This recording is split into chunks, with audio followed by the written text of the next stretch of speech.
Have you ever found yourself holding a losing trade for 6 straight days? I have, not because I thought it would turn around, not because my analysis supported it. I held on simply because I couldn't admit I was wrong. Those 6 days weren't trading. They were a form of torture. I couldn't eat, I couldn't sleep, and my mind could focus on nothing else. My entire world had shrunk down to a single, agonizing question. Will the price just come back so I, Dan T., have to take this loss? With every tiny bounce, a flicker of false hope ignited within me. With every fresh drop, I'd whisper to myself, just a little longer. It's going to recover. But deep down, I knew the truth. I wasn't analyzing the market anymore. I was praying for a foolish mistake to be forgiven by the charts. It wasn't the fear of losing money that paralyzed me. It was the fear of losing my carefully constructed image. The image of the trader who's always right. It was in that moment of painful clarity that I understood. Holding on ISNT, a trading strategy, it's a profound form of denial. If you're watching this right now, stuck in a heavy position that's bleeding you dry, maybe you don't need another technical signal or one more indicator. Maybe what you really need is for someone to quietly put a hand on your shoulder and say, it's okay. You can stop now. You don't have to prove anything to anyone. I'm telling you this because I have been there, in the exact same dark place you might be in right now. And I truly wish someone had said those simple words to me before I broke something inside myself that took years to properly heal.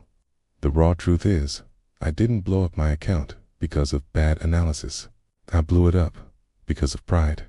I had shared that trade with friends, written about it online, and even called it a textbook setup. So when the price moved sharply against me, I was no longer fighting the market. I was fighting the idealized version of myself that I had presented to the world.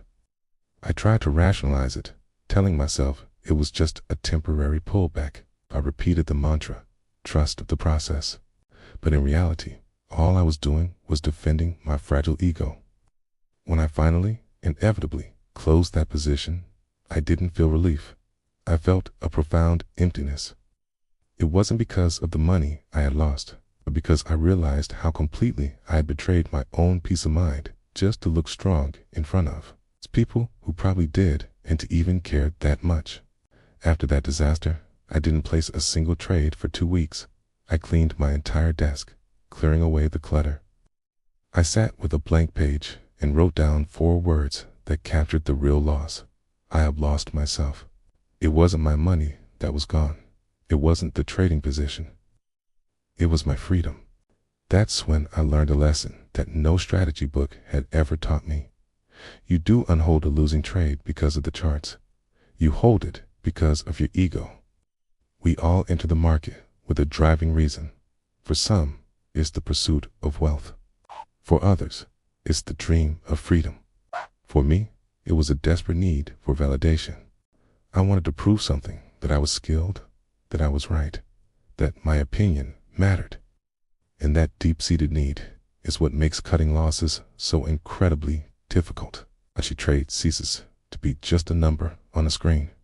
It transforms into a statement about your personal worth.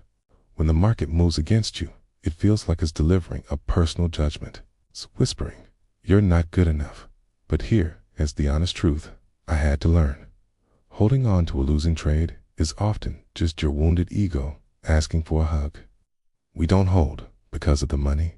We eat because we can't stand the feeling of being a loser. A trader who is truly at peace doesn't need to win every single time. They don't feel the compulsion to defend their identity with every position they take. They can let go of a trade, of an opinion, of a mistake, because they know who they are, far beyond the flickering lines on a chart. No trading system or complex strategy can save you if your inner foundation is weak. Market knowledge can be bought or learned, but inner strength must be forged through experience and introspection. If you are still trading primarily to be right, to be admired, or to feel worthy, then no strategy will ever be truly safe in your hands. That's why I stopped chasing perfect setups. I stopped sharing my trades for external validation. I built an entirely new system, one based on inner discipline, one clear entry signal, SWOT, non-negotiable, fixed stop loss. One honest journal, not about charts and price action, but about my emotions. Now, I don't need a following. I don't need applause or recognition. Akala, I need is a small account, a quiet mind, and a warm morning cup of tea. I still trade, but my reason has changed. I no longer trade to make a living. I trade to feel alive inside. Some might call this approach isolation. I call it peace. I don't have to prove anything to anyone anymore, 'cause when you finally stop performing for an audience, you can truly begin healing. I'm no longer chasing the idea of freedom. I am already living in silence, one calm and intentional trade at a time.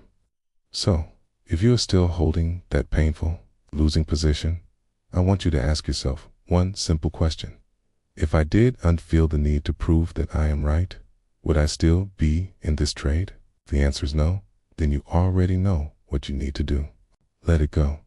Not for the sake of winning, but for the sake of being free again. 'Cause real traders don't fight the market, okay?